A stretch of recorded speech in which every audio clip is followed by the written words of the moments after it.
nous réserve le Bitcoin? C'est ce que nous allons voir dans l'analyse du jour. Mais avant de commencer, n'oubliez pas de vous abonner, de mettre un petit pouce bleu et de laisser un commentaire. Alors, comme chaque jour, on ne va pas perdre de temps et on va se diriger directement vers la cryptomap du jour qui est un peu mitigée, mais on a quand même plus de vert que de rouge, hein, et on a même certains altcoins qui performent très très bien, notamment le petit croc avec 31% et Move avec 37%. Sinon, globalement, c'est des hausses de 2 à 5% en moyenne sur l'ensemble des altcoins. Et pour ceux qui sont en perte, c'est pareil, on tourne autour des 2-3% de perte pour tous les altcoins qui sont dans le rouge. Alors, on va commencer aujourd'hui par l'Ethereum. On va commencer par un peu de, entre guillemets, négatif. Alors, je sais qu'il y en a, ils vont pas être contents, hein, ils préfèrent qu'on soit toujours ultra bullish. Mais alors, on a fait déjà un peu cette analyse sur l'ensemble des altcoins, mais on va tout particulièrement aujourd'hui, adapter cette analyse que j'avais faite il y a une semaine ou 2, je sais plus, sur les altcoins à l'Ethereum, cas particulier pour parce que j'en vois certains qui s'enflamment, qui pensent que, si le bitcoin, il fait une nouvelle jambe haussière qui va chercher les 120, les 130-150 000 $, voire plus haut, l'Ethereum, il est assuré d'aller chercher les 5-6 000, 8 000 $ ou que sais-je. Alors que pas du tout. On va voir que c'est bien plus compliqué que ça. Alors actuellement, déjà pour, faire un petit résumé de la situation, on a cassé un niveau important, hein, c'est ce niveau-là, vous voyez bien? C'est le niveau qui faisait support ici, résistance pendant tout le la dernière phase du bear market et du début du bull market. On l'a cassé, on s'est appuyé dessus, hop, on a pu monter, là, hop, support, support, on a pu remonter. On est venu, hop, un gros rebond ici, hop, on a cassé le niveau et là, on est grosso modo sur un pullback, hein. Bon, déjà voilà, on est sur un niveau clé. Il faut bien entendu récupérer ce niveau qui est un niveau très important pour se diriger vers celui-là, et puis ensuite potentiellement aller vers là-haut. Mais le problème, c'est que l'Ethereum, il a vraiment chuté très fort. Et que pour atteindre cette zone, qui va être une zone extrêmement compliquée à récupérer, puisqu'on a donc notre trendline baissière, hein, qui date depuis l'ancien top du bull market, qui a marqué le top là et le top là. Elle va se retrouver ici. On aura également la trendline haussière, donc ouais, c'est un triangle, hein, qu'on a cassé. Donc on aurait voulu éviter aussi de casser ces trendlines, bien entendu, qui va se retrouver ici. On a toujours notre zone de rechargement de short du bear market qu'on n'a toujours pas cassé. Donc voilà, et la zone de rechargement de short intermédiaire pour l'instant, en prenant le plus bas, hein. Si on fait un nouveau plus bas, il faudra la déplacer, mais pour l'instant, admettons qu'on a trouvé un bas ici, elle se trouve ici. Donc, on a tout un tas de confluences, hein, double zone de rechargement de short et double trendline haussière et baissière. Et tout ça se trouve dans le même secteur, aux alentours des, disons, entre les 3300 et 3600 $. Prenons le point le plus haut. Voilà, mettons qu'on vient de terminer en novembre, si tout se passe bien, un bull market pour l'Ethereum, pour le Bitcoin. Voilà, ça va être un niveau décisif. Maintenant, pour y arriver, en prenant bah, le niveau actuel, on est à peu près à 74% de hausse. Donc, prenons le graphique du Bitcoin. À partir de maintenant,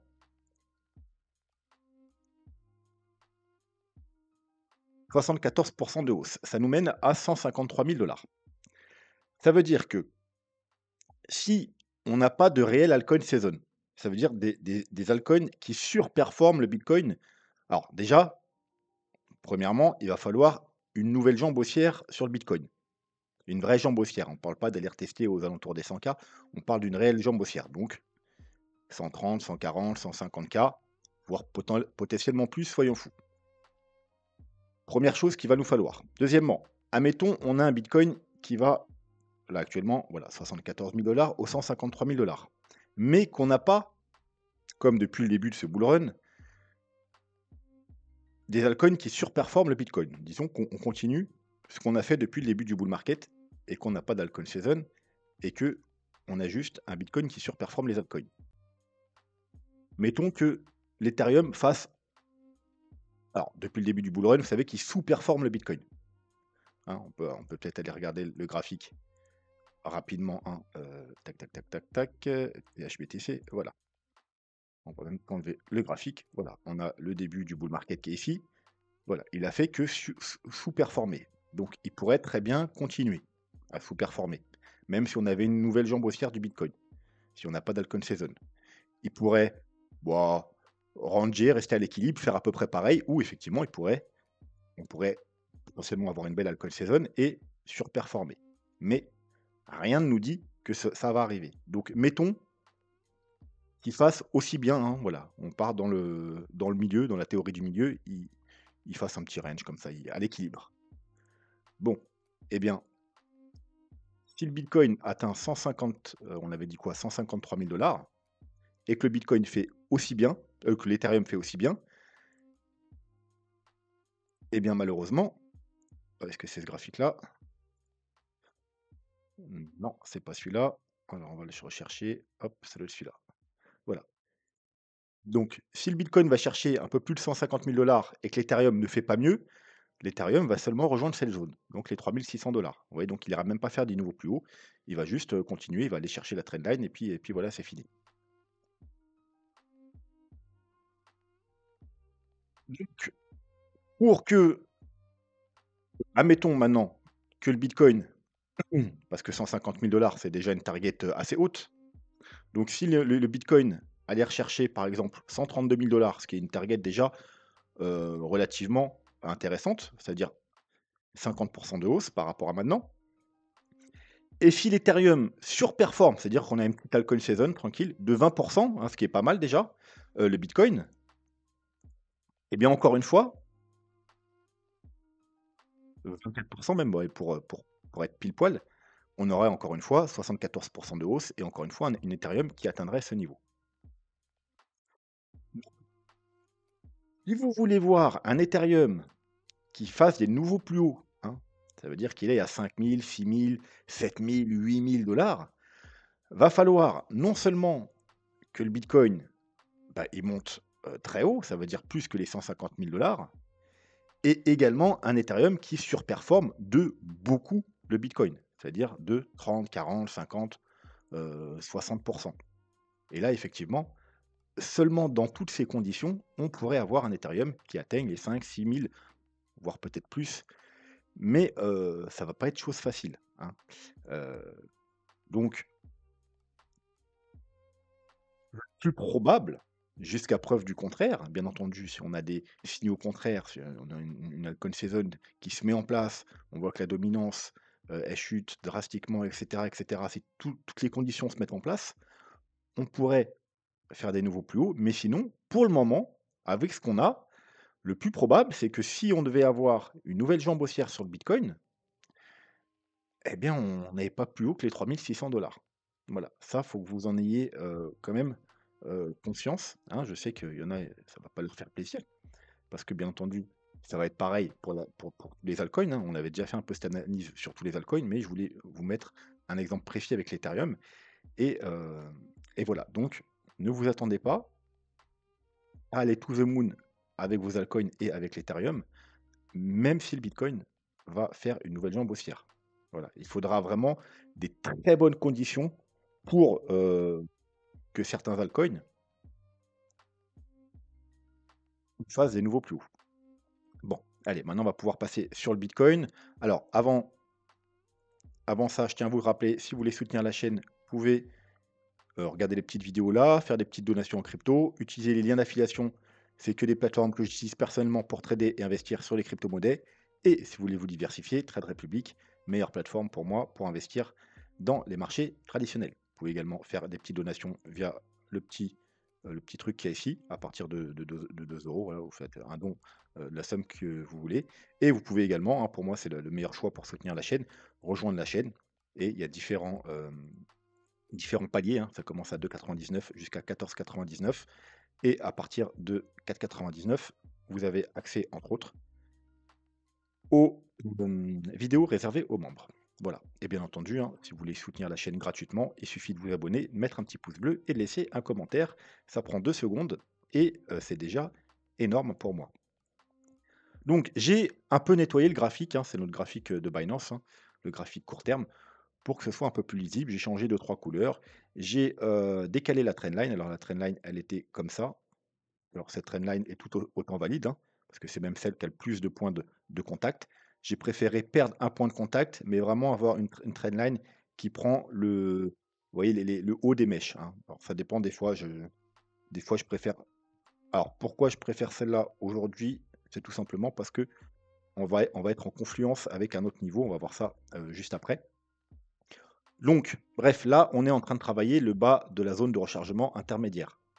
Zone de rechargement de shirt intermédiaire, c'est-à-dire du dernier mouvement baissier, donc ce mouvement-là. On arrive à le casser, on va aller travailler du coup la trendline et ensuite le haut de la zone de rechargement de shirt et le bas de notre ancien range, c'est-à-dire aux alentours des 91 500 dollars. Voilà, alors pourquoi je préfère la trendline comme ça? C'est tout simplement parce que comme ça, elle est parfaitement en confluence avec les 0,382. Voilà, 0,382. Ici, c'est-à-dire là, si on passe là, hop, vous voyez, encore deux trois jours, et hop, on va casser en même temps les 0,382 et la trendline. Donc c'est encore plus pertinent, du coup, ce niveau, les 89 300 dollars. On cassera deux gros niveaux de résistance, et du coup, ça en fait un niveau qui est encore plus pertinent. C'est pour ça que je préfère ma trendline, du coup, la décaler un petit peu, comme ça, tout simplement. Donc, si on casse la trendline et les 0,382, eh bien, vous savez comment ça se passe en général, quand on casse les 0,382, on vient rechercher quoi? Eh bien, la zone de rechargement de Church, c'est-à-dire à minima les 97 000, voire même les 102 000. C'est à peu près le 102 000, c'est vraiment en daily, hein, le dernier niveau, important à casser puisqu'on si on le casse, on casse la zone de rechargement de Church et puis on recasse le bas, du haut du range. Donc normalement, ensuite, il n'y a pas de raison de ne pas aller faire des nouveaux plus hauts. Voilà, et lorsqu'on aura cassé la trendline et les 0,382, du coup, on sera dans un rebond, dans une correction de ce mouvement-là. Parce que pour l'instant, on est juste dans des petites corrections intermédiaires, hein. On chute, on corrige, on chute, on corrige, on chute, on corrige, on chute, on corrige. Voilà, on n'arrive pas à repasser la trendline, à faire des plus hauts. On a toujours des bas toujours plus bas et des hauts toujours plus hauts. À partir du moment où on va casser cette zone-là, on aura fait un haut plus haut, on aura cassé la trendline baissière, on aura cassé les 0,382. On entamera non pas une petite correction intermédiaire, mais une correction de tout le mouvement baissier qu'on a fait ici. Et du coup, là, je vais en revenir à ce que je vous ai dit hier pour peut-être un peu compléter, parce que je ne sais pas si ça a été très clair, parce qu'hier, on a parlé du gap, hein. Rappelez-vous, on a un gap, on va revenir dessus rapidement. Hop, on a un gap ici, et hier, je vous disais que ce gap me dérange particulièrement. J'aurais bien aimé qu'on le comble directement, et je vais revenir dessus pourquoi aujourd'hui. Donc, alors là, on est sur les plans Elliott Wave, hein. Je vais faire un petit rappel. 1, 2, 3, 4, 5. Ça, c'est un des plans. Donc 5 vagues haussières. On a fait une vague 1, une vague 2. Alors, terminé ou pas. Et ensuite, on 3, 4, 5 pour terminer la grande vague. Ici, c'est le plan bearish. 1, 2, 3, 4, 5. La 5 est terminée et on part en bear market. Bon, il y a le troisième plan. On ne va pas le voir aujourd'hui parce qu'il ne nous intéresse pas par rapport à ce que je vais vous dire. Quoi qu'il en soit. Donc, si alors là, vous avez vu le gap, hein, qui est au 84 300, on s'en fout. Maintenant, on va revenir sur ce graphique. Tant qu'on est en dessous de ces niveaux, hein, donc des 91 500 dollars, qu'on n'a pas validé vraiment la cassure de ce niveau, on est toujours, comme je vous ai dit, dans des rebonds intermédiaires. Et donc là, ça ne me pose pas de problème. Tant qu'on ne casse pas ces niveaux, il n'y a pas de problème. On peut revenir combler le gap et il n'y a pas de souci. Et ensuite, casser ces niveaux et entamer la correction. Si par contre, on entame la correction donc de ce mouvement-là avant de combler le gap, disons que pendant 2 semaines, parce que vous savez que c'est 80 de chance d'être comblé dans les 2 semaines qui viennent, ça va me poser un gros problème. Puisque si on entame cette correction, on aura devant nous 3 scénarios possibles. Premier scénario possible,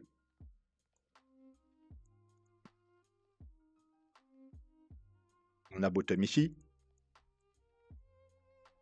et on entame déjà la hausse pour aller chercher, voilà, nos targets, heu, au-dessus des 120, 130, 150, 200 000 $, que sais-je.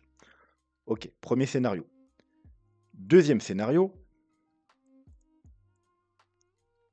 comme je vous l'ai dit, non plus dans une correction intermédiaire, mais on corrige ce mouvement-là. Donc on est dans une correction et dans ce cas-là, quelque chose comme ça. Bon, on fait une grille là. Là, on est en train de corriger donc cette chute-là. On va se mettre en 3 jours pour voir mieux. Voilà. Et donc là, on est dans une correction de cette chute pour aller rechercher, pourquoi pas la zone de rechargement de short. Bon, on pourrait s'arrêter avant, au 0,5. Bref, on va le mettre comme ça. Et ensuite, on aurait du coup ce mouvement-là pour aller rechercher la deuxième target, hein, parce que la vague 2, il y a deux targets. Première target, deuxième target, autour des 72 000 $. Et ensuite, on va monter. Dernière possibilité,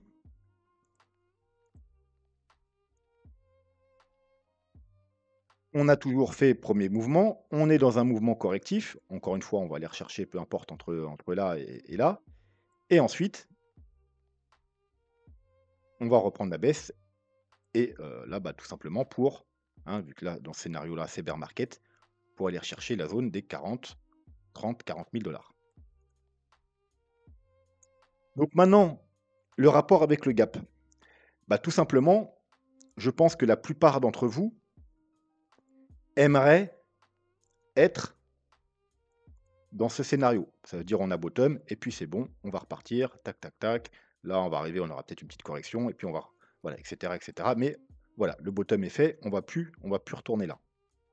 Mais le problème, c'est que pendant 2 semaines, ces 2 semaines-là, statistiquement, on a 80% de chances de retourner aux 84K. Donc, si avant d'y retourner, on monte rapidement dans 1, 2, 3, 4 jours, chercher un peu plus haut,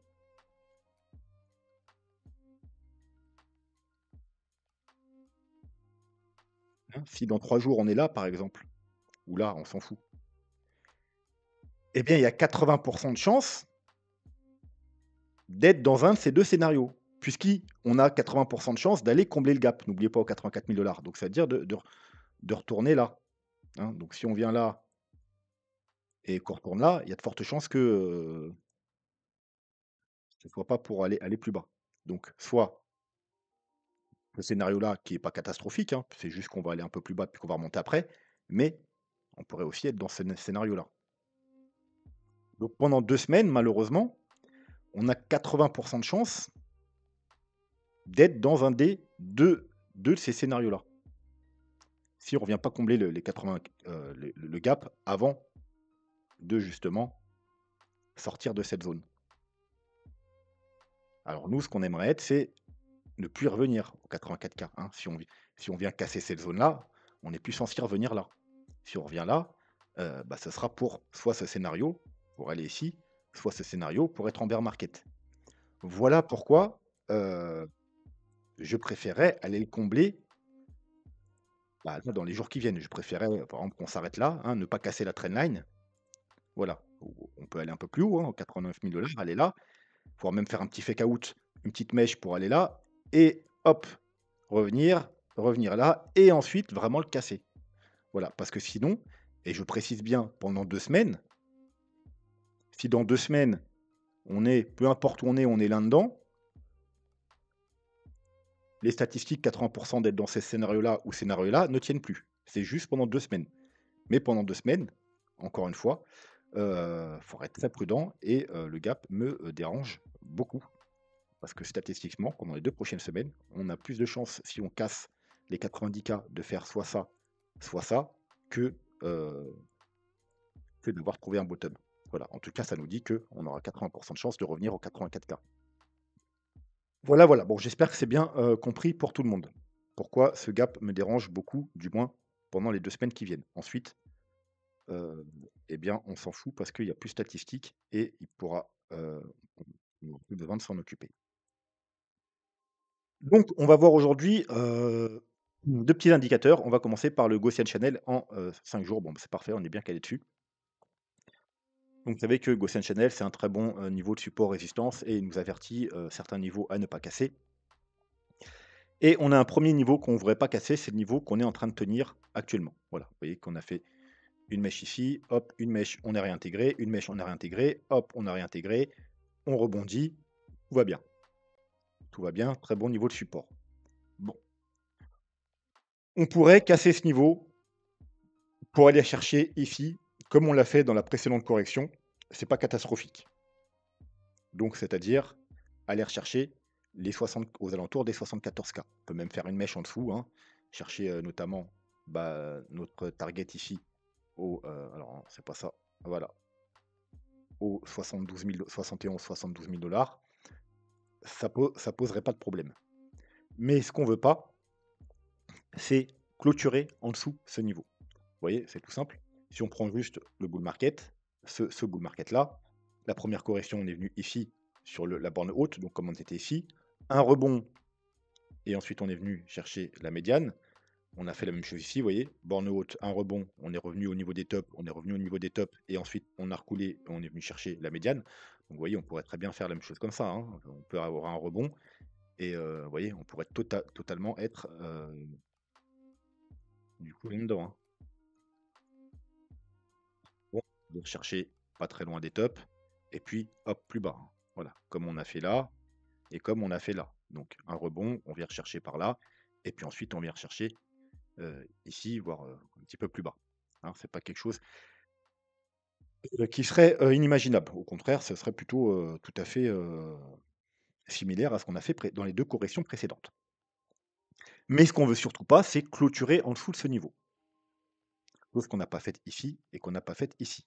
Parce que ça marquerait une grande faiblesse et malheureusement, un potentiel, début de bear market. Vous voyez, on le fait alors si j'exclus ici parce qu'on s'en fout, c'est toujours un événement exceptionnel, on l'a fait qu'une fois, c'était ici et ça marquait une grande faiblesse. Vous voyez, on est venu encore une fois sur la borne haute, un rebond et c'était un petit rebond, vous voyez? Donc c'était assez faible, il était assez faible le bitcoin et ensuite on est revenu travailler ici, on a eu une clôture et une confirmation. Mais on a pu quand même rebondir, mais ça marquait quand même qu'il y avait une faiblesse. Effectivement, on a pu avoir un rebond, mais du coup, on n'est pas allé chercher to the moon. On a fait globalement un double top. Et ensuite, vous voyez ici, on a fait la même chose. On est parti chercher ici, rebond, et ensuite travailler, travailler. Et puis voilà, c'était fini, hein. À partir du moment où on est confirmé, regardez ce qu'on a fait ici. On a effectivement eu un rebond ici. En plus, c'est passé rouge, ce qui nous disait début de bear market. Et puis voilà, donc c'est surtout ce qu'on ne veut pas voir. On l'a vu également, hein, rappelez-vous à l'époque, je vous avais dit attention, ici là, quand on a eu ce rebond là, je vous ai dit, on a confirmé ici. Ici, c'était un signal.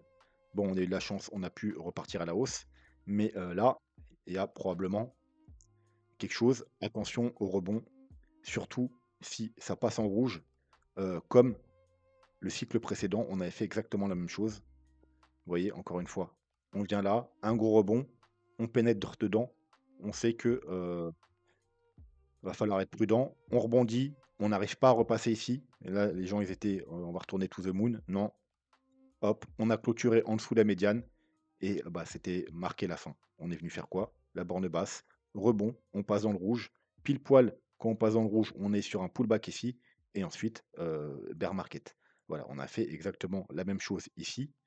Eh bien, c'est ce qu'on voudrait éviter ici. Donc, on voudrait vraiment éviter de casser ce niveau, parce que si on casse ce niveau, hein, on parle de clôture et de confirmation, on risquerait d'aller chercher ce niveau. Donc bon, actuellement, c'est les 64 000 $, mais ça va pas se produire tout de suite, hein.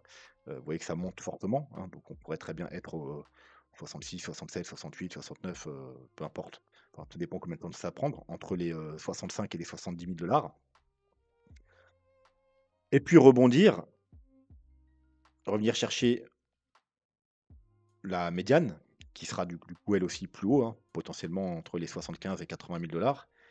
Et ça passe en rouge et ensuite, bon, c'est fini. Bon, bien entendu, si ça arrive, hein, je vous tiendrai informé et il faudra à tout prix, sortir vos derniers deniers, heu, au moins tant qu'on n'a pas des confirmations. Ça veut dire que mais bon, si ça passe en rouge, ça va être compliqué d'avoir des confirmations parce qu'en général, vous voyez que quand ça passe en rouge, ben, on n'a jamais eu de faux signaux, c'est que les bear markets, hein. Mais voilà, en tout cas, faudra surveiller ça attentivement et il faudrait, bah, le mieux, hein, ce serait de ne pas clôturer sous ce niveau. Si ça arrive, malheureusement, on va venir chercher là et il faut absolument que ça tienne, sinon, ça va être compliqué et on sera potentiellement en bear market et si on vient là et qu'on fait un pullback, il faut et surtout si ça passe en rouge, il faudra absolument, vous casser, totalement du marché. Sauf si après on a des invalidations, on peut re-rentrer, mais en tout cas, voilà, il faudra prendre des bonnes décisions à ce moment-là. Mais espérons qu'on n'en vienne pas jusque-là. Et pour finir, on va aller voir, ça fait un moment on ne l'a pas vu, alors je le surveille régulièrement, mais il ne se passait pas grand-chose jusqu'à il y a quelques jours où on a eu un premier signal daily. Mais vous savez que moi, sur cet indicateur, j'attends toujours les signaux weekly et on l'a eu que il y a quelques heures. Même ce matin encore, il était pas encore enclenché. Enfin, du moins hier soir, il n'était pas. Heu et ce matin, cet après-midi, je sais plus, il s'est activé. Donc, heu, bon, j'ai du mal à trouver.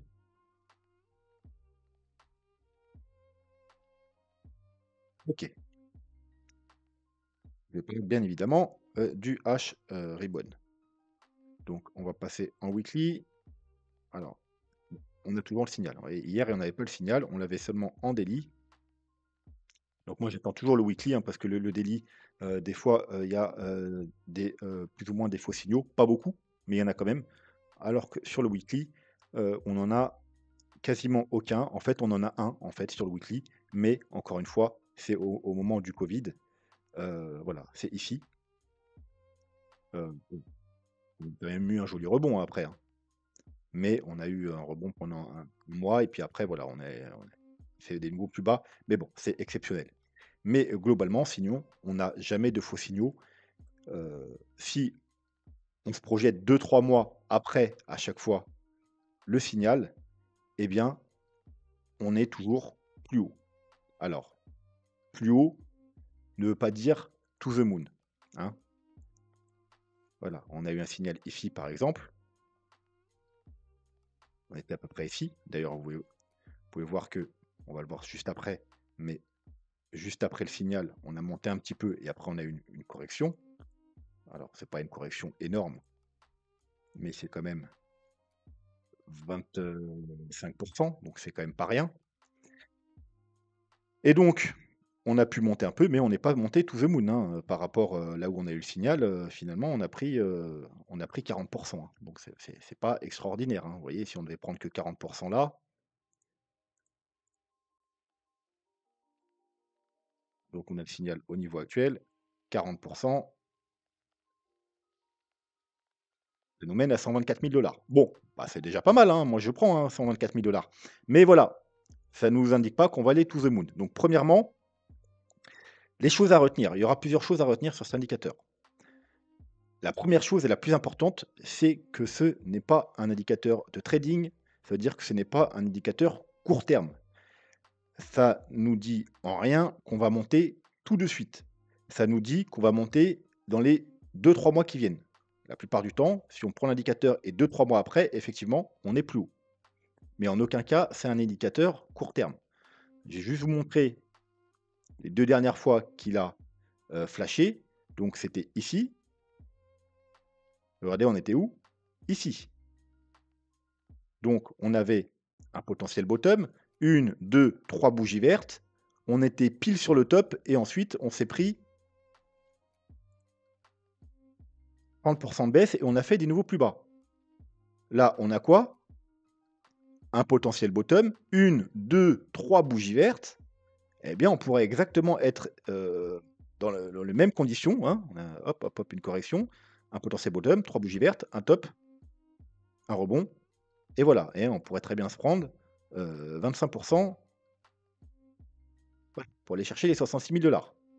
Et on serait exactement dans les mêmes conditions qu'ici. Et ensuite, bah, on monterait.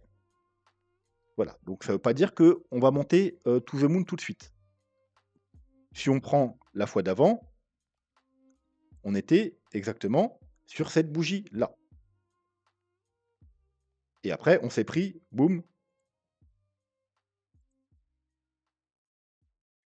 c'est pris 15. Après, on a stagné pendant, alors c'est en semaine, donc pendant, 1, 2, 3, bon, pendant 1 mois et demi avant de monter et avant d'aller faire des plus hauts par rapport au moment où on a topé l'indicateur, eh bien, il a fallu attendre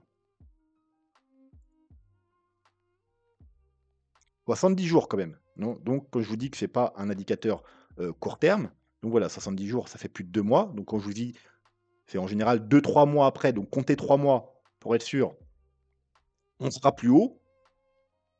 C'est ce que nous donne l'indicateur, hein. C'est la seule chose, information qu'il nous donne. C'est que 3 mois après, globalement, on sera plus haut que le niveau actuel.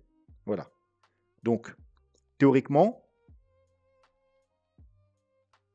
même si on devait rentrer dans un bear market, on sait qu'il y a de fortes chances, il y a jamais rien de sûr, que dans 3 mois, on serait probablement plus haut que les 87 000 hein. C'est la seule vraiment information fiable qui va nous donner cet indicateur. En aucun cas, il va nous dire qu'on va aller to the moon, ni qu'on va aller faire des nouveaux plus hauts d'ailleurs, hein, comme ici. On a c'est un très léger plus haut, hein, mais si on prend, par rapport aux clôtures, vous voyez la mèche ici, on n'a pas réussi à clôturer au-dessus de ce niveau, hein. Donc on a fait un double top. Donc on pourrait très bien avoir la même chose ici, hein, venir faire aux alentours des, entre les 100 et les 110 000 et rien nous dit qu'on va aller aux 120, 130, 140, 150 000 Donc, première chose, en aucun cas, c'est un indicateur court terme, il va nous dire qu'on va monter de suite. On pourrait très bien, soit ranger un petit peu, puis monter, soit même aller faire un plus bas, puis monter. Deuxièmement, il nous dit pas qu'on va aller to the moon. Il nous certifie pas qu'on va aller faire des nouveaux plus hauts, hein. Alors il nous dit qu'on va probablement avoir un gros rebond, qu'on va au moins aller retester la zone D aux alentours des 100K et que, dans les mois qui viennent, on sera potentiellement plus haut. Voilà, c'est vraiment les seules informations, fiables qu'on peut retirer de cet indicateur.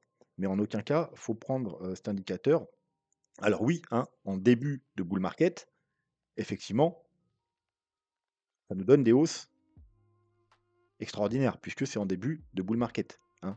C'est là qu'il est vraiment pertinent. C'est en début de bull market parce que forcément, il a lieu près du bottom et ça nous annonce, bah, le prochain bull market. Souvent ensuite après le halving aussi, on a un qui flash. Vous voyez, l'halving, c'est la ligne rouge, on a un qui flash et c'est bon. Après le halving, on a un truc et puis après, c'est bon. Le halving, là, il avait lieu, avril. OK. Vers ici, avril-mai, je crois que c'était mai 2024. Bon, bah, on a encore eu le flash et après, bon, bah, pas tout de suite, mais c'est parti. Mais là, on est dans des signaux de fin de bull run, donc on a un signaux équivalent à celui-là. Donc en aucun cas, ça nous annonce que le bitcoin, il va monter à 150, 200 ou 300 000 $. Ça nous annonce juste qu'il sera plus haut qu'au niveau actuel dans les mois qui viennent, mais pas forcément to the moon. Donc, il faut vraiment être conscient de cela parce que, voilà, j'ai vu, l'indicateur passer depuis quelques jours sur les réseaux et les réseaux et les gens s'enflamment et disent: «Oui, bah, à chaque fois qu'il indique bleu, il va to the moon, nanana». Non, ce n'est pas vrai, il va pas to the moon. On va plus haut, mais on va pas forcément to the moon. On va to the moon quand on est, sur les bottoms, quand on est bull market. Mais là, on est en fin de bull market, donc ça nous en annonce juste un potentiel gros rebond, hein, qui va de pair, qui est en accord avec, ce qu'on peut voir sur la liquidité. Donc ça veut dire, ça nous donne une confirmation de plus, comme quoi qu'effectivement heu, on a de fortes chances d'avoir, un gros rebond. Parce que la liquidité j'aimerais bien changer le style. Il faudrait que je voie ça, hors, parce que c'est des bougies creuses, j'aime pas, ça fait pas très propre. Voire mettre des lignes, ce serait peut-être un peu mieux. Bon, on verra ça après. Bref, on a notre liquidité qui a, bottom ici et on a fait une nouvelle vague haussière. Bon, là, on est en train de potentiellement, alors soit c'est fini, hein, soit on va reprendre après la hausse, bon, ce serait bien. Mais voilà, la liquidité nous dit que dans les jours qui viennent, les semaines qui viennent, on va avoir un gros rebond, hein, comme à chaque fois on a eu, ça se suit avec du retard, hein, comme vous le savez la plupart du temps. Là, on a un bottom ici, on a un bottom ici, et puis on monte, et puis après on monte. On a un top, et puis après on a un top, et puis on descend. On a un bottom, et puis ça remonte.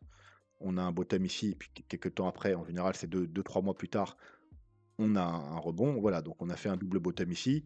Là, on a un bottom et voilà, techniquement, on doit avoir ce mouvement haussier ici, on doit l'avoir également sur le Bitcoin. Dans alors soit qui est déjà entamé, soit dans les semaines qui viennent, hein. Peut-être qu'on va aller faire un plus bas après. Donc H-Ribbon nous confirme ce qu'on attend, d'avoir tout simplement un rebond qui vient corriger au minimum ce mouvement baissier. On va aller rechercher, pourquoi pas, au minimum les 102 000 $. Mais il y a rien, je suis désolé de vous dire ça, malheureusement, à part peut-être le cycle du Bitcoin, mais on n'est pas sûr que le cycle du Bitcoin soit toujours en place. Alors jusqu'à preuve du contraire, il est toujours en place parce qu'il a tenu jusqu'à maintenant. Donc mis à part le cycle du Bitcoin qui nous dit que le Bitcoin doit monter jusqu'au mois de septembre, octobre, novembre, et dans ce cas-là, effectivement, si on doit monter jusque octobre, novembre, on ira. Il y a de très fortes chances qu'on aille beaucoup plus haut. Mais voilà, mis à part le cycle, il y a rien qui nous dit pour l'instant qu'on va aller to the moon, hein. Un rebond, oui, aller chercher aux alentours des 100 000 $, oui, il y a de fortes corrélations dans plein de choses qui nous disent ça, notamment la liquidité H-Ribbon et d'autres indicateurs. Mais il y a rien pour le moment qui nous dit qu'on va aller, to the moon. Alors qu'est-ce qui pourra nous dire qu'on va aller to the moon? Alors déjà, comme je vous l'ai dit hier, c'est les indicateurs sur les gros time frames, notamment, weekly et 2 semaines, le MACD, qui repasse, en vert, ou notamment le, 2 semaines.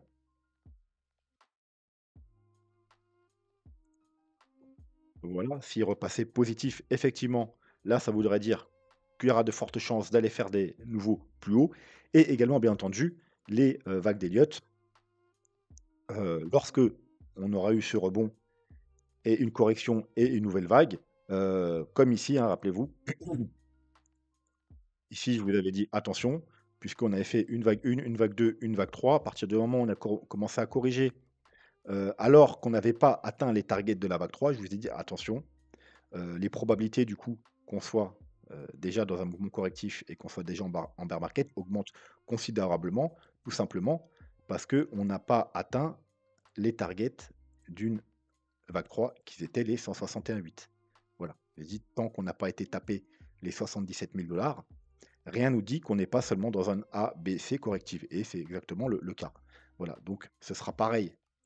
Heu, pour ça, si on fait 1, 2 et 3 et qu'on n'a pas atteint, des targets, pour une vague 3, eh bien, la probabilité, sera plus forte d'être juste dans une correction pour ensuite, aller plus bas, ou même, voilà, au même scénario, enclencher un bear market. Donc voilà, c'est à peu près les 2 seuls. Après, il y a aussi quelques indicateurs on-chain qu'on verra dans des prochaines vidéos, qui peuvent nous en dire plus. Mais graphiquement, heu, au moment venu, ce sera, on va dire, les 2 indicateurs, les MACD 2 semaines et les vagues d'Elliott, et les Fibonacci, qui pourront nous dire si effectivement on pourra aller plus haut, heu, ou pas. Voilà. Mais globalement, pour le moment, il y a rien qui nous dit, donc faut pas s'enflammer. Un rebond, on en aura probablement un. En tout cas, les planètes sont alignées pour ça.